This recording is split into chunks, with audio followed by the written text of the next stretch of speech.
నాడు యూనివర్సిటీ మంచి భవిష్యత్తు కోసం తెలుగు విద్యార్థులు ఇష్టపడే university.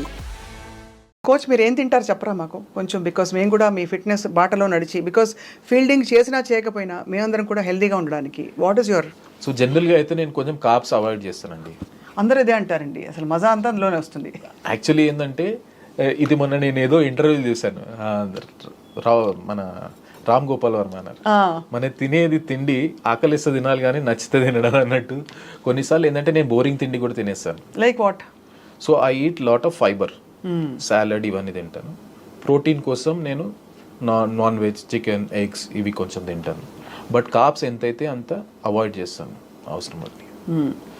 And other than that you workout obviously everyday, మీకు లైఫే వర్కౌట్ అసలు యాక్చువల్లీ. సో అందుకని ఏంటంటే మీరు అనుకోరు కానీ కొన్నిసార్లు నేను కూడా న్యూట్రిషనిస్ట్ పెట్టుకున్నారా? సో దట్ ఒక ఏజ్ వచ్చినాక certain times it's important to keep measuring your body. మన every body reacts for different things for different manner. So నేను మామూలుగా చేసి వాళ్ళు చూస్తారు, నాకు ఇస్తారు షెడ్యూల్. నేను I will keep reviewing it. Obviously నేనున్న మోస్ట్ ఫీల్డింగ్ కోచ్ కాబట్టి ఫిజికల్లీ నేను ఫిట్ ఉండడం చాలా ఇంపార్టెంట్. సో నేను ఫిట్నెస్ కూడా కొంచెం రెగ్యులర్ చేస్తుంటాను. మొన్న ఎంత అన్యాయం అండి, లాస్ట్ మినిట్ వరకు వచ్చి మన రెస్లరు అది చాలా అది ఎక్కడో ఎగ్జాక్ట్గా నాకు రీజన్ తెలియదు, బట్ కొన్ని వెయిట్ కేటగిరీ అని చెప్పారు కదా డిస్క్వాలిఫై చేయడానికి.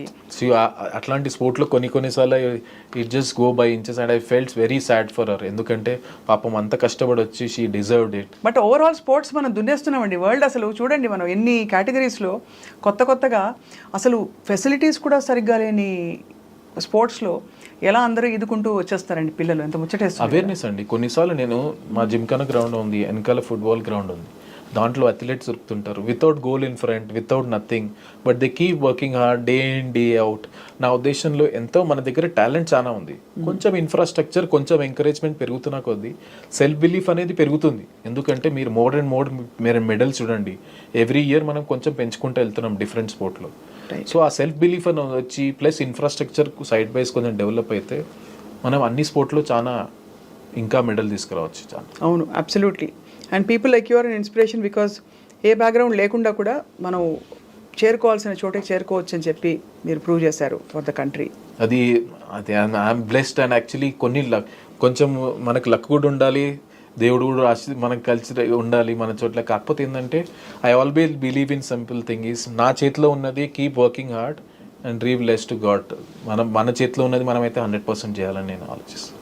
సో ఫైనలీ దిలీప్ గారు, I always had this doubt, ఒక టీమ్ స్పోర్ట్కి, ఒక క్రికెట్ మ్యాచ్కి రెడీ అవుతూ అక్కడ మ్యాచ్ బయట రెడీగా ఉంది, మనకి ఫీల్డ్లోకి వెళ్ళబోతున్నారు. క్రికెట్ టీం గ్రీన్ రూమ్లో ఏం చేస్తారు సార్? దేవుడికి మొక్కుతారా, లేకపోతే వాళ్ళందరూ కలిసి హగ్ చేసుకుంటారా, ఇట్లా అంటారా, అట్లా అంటారా, ఏముంటుంది? What happens in the green room just before the beginning of a match? Actually opposite అండి. అవునా? ఆపోజిట్ అవుతుంది. ఎందుకంటే మ్యాచ్ ముందట రోజు ఏం ప్రిపరేషన్ కావాలని అన్నీ చేసేస్తాం యాజ్ అ కోచ్గా. మేము టాక్టిక్, స్ట్రాటజీ ఏమైనా డిస్కషన్ చేసుకోవాలన్నా అన్నీ చేసుకుంటాం. On a match day it's players day, we take a back seat. ఎవరి ఇండివిజువల్ ప్రిపరేషన్ వాళ్ళకు ఉంటుంది. కొంతమంది కామ్గా ఉండాలనుకుంటారు, కొంతమంది వేరే వాళ్ళతో మాట్లాడాలనుకుంటారు, కొంతమంది లైట్లో వెళ్ళి బయట కూర్చోవాలనుకుంటారు. So everybody has different ways. So we take a back seat on that day. మీకేం కావాలనేది ప్రొవైడ్ చేస్తాం. We are there to help you. You also monitor what they eat and all that sir? అంటే ఇంత తినద్దు, దానికి మన ఎస్ఎన్సీ ఉంటాడు, వాళ్ళతో చెప్తారు కదా, మీరు మంచి చెడు చెప్పాలి కదండి మీరే కోచ్. సో వాళ్ళు ఏంటంటే ఈ లెవెల్లో వచ్చినప్పుడు ఏమవుతుంది, వాళ్ళకు అండర్స్టాండింగ్ ఉంటుంది, ఏది వాళ్ళకి హెల్తీ, ఏది నాకు హెల్తీ. ప్లస్ ఇంకా మా ఎస్ఎన్సీ ఉంటారు, స్పోర్ట్స్ సైన్స్ టీం ఉంటుంది, వాళ్ళు అక్కడ పెట్టే బఫే వాళ్ళతో మాట్లాడి what is best for the team అనేది వాళ్ళు చూస్తారు. బాబోయ్, కానీ ప్రతిసారి అంత ఫేమ్ వచ్చి మామూలుగా ఊరికే రాదు. ప్రతి మ్యాచ్ ముందు the same round of tension అనండి, ప్రిపేర్డ్నెస్ అనండి, everything has to happen. So I think that is why we have to salute that people. ఈ కాలంలో ఎవరైతే 10 years ఆడారు, మీరు జస్ప్రీత్ బుమ్రాని తీసుకోండి, విరాట్ కోహ్లీని తీసుకోండి, రోహిత్ శర్మని తీసుకోండి, అశ్విన్ని తీసుకోండి, జడేజాని తీసుకోండి, ఎవరైతే ఈ 10 years ఆడిన క్రికెటర్స్ ఉన్నారో వాళ్ళని హ్యాట్స్ ఆఫ్ చెప్పాలి. ఎందుకంటే అన్ని ఫార్మాట్లో అంత ఈజీ కాదు. Day in day after keep performing in a country like where everybody expects you to perform every day and win every day. So వాళ్ళు 10 years ఆడారంటే నిజంగా సెల్యూట్ చెప్పాలి.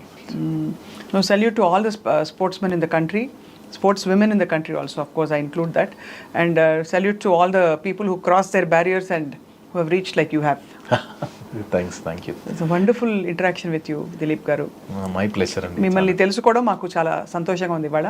నేను యాక్చువల్లీ షేర్ చేసుకోవడం కూడా నాకు ఆనందమైంది. ఎందుకంటే దీనిలో చూసి చాలా తెలుగు వాళ్ళు బిలీవ్ చేయాలి ఏంటంటే తెలుగు అనేది బ్యారియర్ కాదు.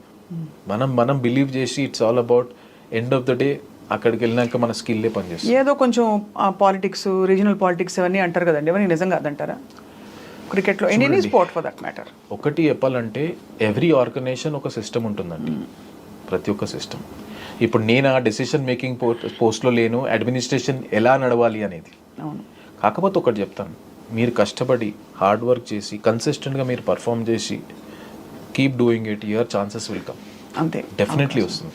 దానికి మీకు వేరే దానికి సంబంధమే లేదు, కానీ చేస్తుండాలి. ప్యారలల్గా మీరు చదువుకున్నారు, అలా చదువుకోమని చెప్తారా పిల్లలకి? క్రికెటే లైఫ్ అని పెట్టేమని చెప్తారా? నా ఉద్దేశంలో ఒక స్టేజ్ వచ్చినాక, especially once you have reached around 20 years, ఆ 20-21 వచ్చినాక మీకు సెకండ్ ఆప్షన్ అనేది ఉండాలి డెఫినెట్లీ.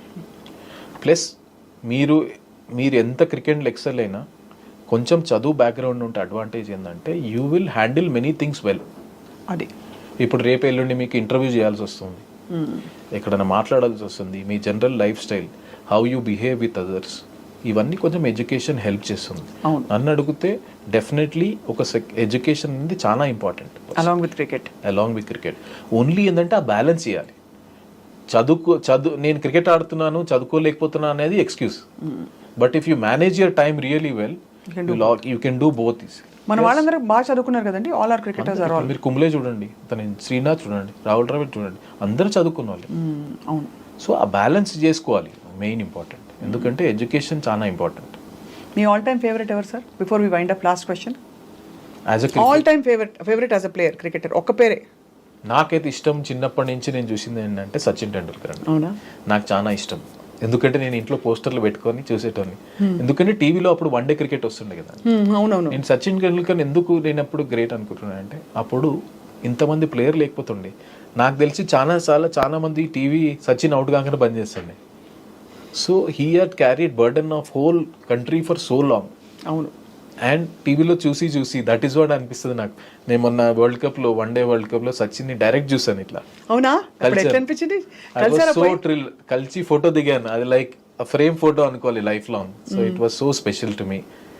నా ఉద్దేశంలో నేను ఎప్పుడైతే స్టార్ట్ చేశానో cricket, for me Sachin Tendulkar was the icon.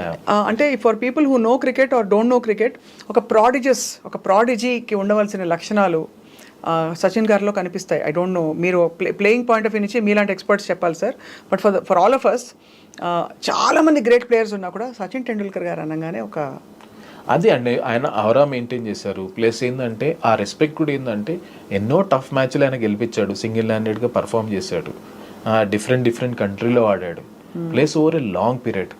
ఇవంతా సక్సెస్ అయిపోయినాక కూడా when you meet as a human being, he has a very down to earth. He maintained himself so well. I just wonder what makes a cricketer retire. నేను retire అవుతా ఎందుకు చెప్తారా? ఏజా, లేకపోతే ఇంకా చాలా అబ్బా అనిపిస్తుందా? అంత మంచిగా ఆడుతూ ఎందుకు రిటైర్ అవుతారు అసలు? ప్రతి ఒక్కళ్ళ బాడీ వాళ్ళకే తెలుస్తుందండి. ఎందుకంటే ఒక ఇంటర్నేషనల్ ఆడాలంటే ఆ లెవెల్ ఎక్స్పెక్టేషన్స్ వేరే ఉంటాయండి. ఎందుకంటే ఉట్టి సపోజ్ బ్యాటింగ్ అనుకుంటాం, బ్యాటింగ్ ఒక్కటే సరిపోతుంది కదా, దాని తర్వాత ఫీల్డింగ్ చేయాల్సి వస్తుంది అన్న వాళ్ళు. So everybody knows their body so well, వాళ్ళకి తెలుస్తుంది ఏ time which is I'm I able to give my 100% to the team అని తెలుసుకోవాలి. నాట్, వాళ్ళకి తెలుస్తుంది. That's when they take that decision. Oh now it's clear. అందులో ఫీల్డింగ్ అంటే మరి చాలా స్టామినా కావాలి. కొంతమంది అనుకుంటారంటే ఓవరాల్ గా ఎప్పుడైతే వాళ్ళకి అనిపిస్తుంది. So that is why they take that. But anyway, మీరు you're on a path which will last for a while. మీరు కోచ్గా ఉన్నారు. We wish you all the very, very best, sir, for India and for the entire team and for the entire nation. Thank you so much. Thank you for joining us today, I Dream Lo exclusive. It's my pleasure always. Thank you, sir.